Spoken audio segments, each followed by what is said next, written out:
సృష్టి మొదటి రహస్యం తెలుసుకోవాలా? ఇది బ్రహ్మపురాణం కథ. 18 మహాపురాణాల్లో మొదటిది బ్రహ్మపురాణం. ఇది సృష్టి, విశ్వం, కాలచక్రం ఎలా ప్రారంభమయ్యాయో చెబుతుంది. అంతం లేని చీకటిలో విష్ణువు యోగనిద్రలో ఉన్నప్పుడు ఆయన నాభి నుంచి ఒక కమలం వికసిస్తుంది. ఆ కమలంపై బ్రహ్మదేవుడు ప్రత్యక్షమవుతాడు. బ్రహ్ముడు 4 ముఖాలతో 4 దిశలకు జ్ఞానం వినిపిస్తూ సృష్టి తొలి కార్యాన్ని ప్రారంభిస్తాడు.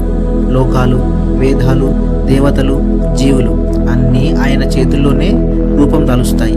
ఈ పురాణం ప్రకారం విశ్వం అనేక చక్రాల్లో పుడుతూ నశిస్తూ, బ్రహ్ముడి కాలం, మనుష్యుల కాలం, దేవతల కాలం అన్నీ వేర్వేరు. ధర్మం ఎలా పాటించాలి, పుణ్యక్షేత్రాల మహిమ, సృష్టికి కారణమైన శక్తులు ఎలా పనిచేస్తాయి, ఇవన్నీ ఈ పురాణంలో వివరంగా చెప్పబడతాయి. అంటే బ్రహ్మపురాణం మొత్తం విశ్వం ఎలా పుట్టిందో చెప్పే సృష్టి గ్రంథం. తర్వాతి షార్ట్స్లో పద్మపురాణం కథకు రండి.